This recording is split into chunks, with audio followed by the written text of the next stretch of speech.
Hello बच्चों, मेरा नाम रीतू मिश्रा। आज मैं आपको हिंदी वंदन क्लास 8 चैप्टर 3 का नाम है बेटा नियाग्रा के मतवाले। ये हमारा जो चैप्टर 3 है ये है नियाग्रा के मतवाले। यानी इस चैप्टर के बारे में सबसे पहले हम ये जानना चाहते हैं ये चैप्टर जो है वो हमें क्या संदेश देना चाहता है। तो इस चैप्टर से हमें यह संदेश मिलता है कि हमारे जो समाज में वो 3 प्रकार के व्यक्ति पाए जाते हैं। यानी एक व्यक्ति ऐसा होता है कि जो अपने कार्य को मरते दम तक पूर्ण करने की कोशिश करता है, और वही एक दूसरा आलस्य व्यक्ति होता है जो अपने कार्य को कठिनाई आने पे छोड़ देता है। और एक ऐसा व्यक्ति होता है जो अपने कार्य को करना जानता ही नहीं है। तो आइए हम इस चैप्टर में ये जानने की कोशिश करते हैं कि कौन सा व्यक्ति जो होता है जो अपने उद्देश्य को पूर्ण करने के लिए आगे बढ़ता है।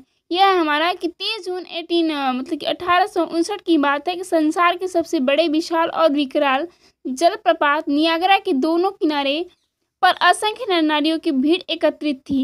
ये देखिए 23 जून, ये हमारा डेट दिया हुआ है कि 23 जून की बात है कि संसार के सबसे बड़े विशाल और विकराल जलप्रपात, आपने जलप्रपात का नाम सुना होगा। तो नियाग्रा के एक दोनों किनारों पर असंख्य नर नारियों की भीड़ एकत्रित थी। जहाँ तक दृष्टि जाती थी वहाँ तक मनुष्यों के सिर ही सिर दिखाई देते थे। तो बेटा आपने कभी देखा होगा तीर्थ स्थल पे जा करके जब आप एक ही स्थान पे खड़े होते होंगे तो आपको केवल सिर ही सिर किसी का दिखाई देता है। ऐसा प्रतीत होता था कि मानो सारे अमेरिकी जलप्रपात पर टूट पड़े हैं। यानी वहाँ पर देखने से ऐसा महसूस होता था कि जैसे लगता था कि सभी अमेरिकी जलप्रपात पर टूट पड़े हों। इन अवसर पर विशेष रेलगाड़ियाँ और स्टीमर चलाए गए थे और उनमें बैठकर दूर दूर से दर्शक लोग यहाँ आकर एकत्रित हो रहे थे।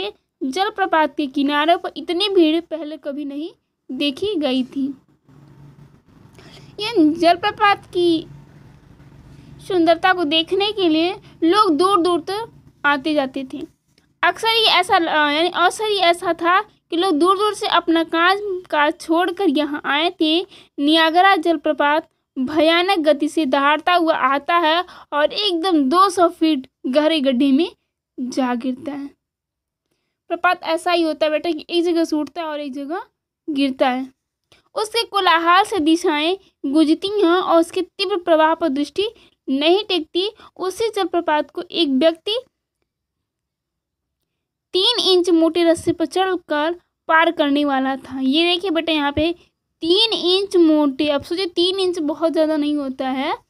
उस मोटे रस्से पर चलकर चलना इतना आसान नहीं होता है 3 इंच पे। नियाग्रा जलप्रपात की स्वीकार करने वाला यह व्यक्ति जीन ब्लोंडिन नामक एक फ्रांसीसी युवक था। यानी फ्रांस का रहने वाला एक युवक था जिसका नाम था जीन ब्लोंडिन। जलप्रपात के आर पार एक 1100 फीट लंबा रास्ता ताना गया था। उस रस्से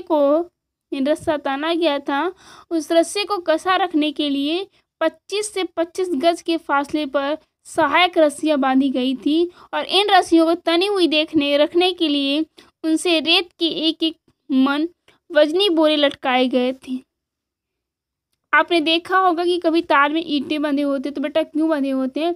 क्योंकि उनकी जो वेट होते हैं उसको मेंटेन करने के लिए लोग बीच बीच में वजन वाले लोग लटका देते हैं ताकि इसका जो वेट होता है वो इक्वल बना रहे। यह सब प्रबंध इसलिए किया गया था कि बड़ा रस्सा हवा के जोर से हिलने न पाए। दर्शक लोग इस प्रबंध को देखते थे और इस कल्पना से ही कांप उठते थे कि कोई मनुष्य इस रस्से पर चलकर उस जलप्रपात को पार करेगा जिसे दूर से देखते ही कलेजा मुंह को आता है। बेटा ये रस्से पे चलकर पार करना इतना कठिन था कि लोग देख के डर जाते थे। लेकिन आपने देखा होगा आगे की कहानियों में कि ब्लोंडिन ऐसे इंसान थे जिन्होंने पार करने की पूरी कोशिश की हुई है।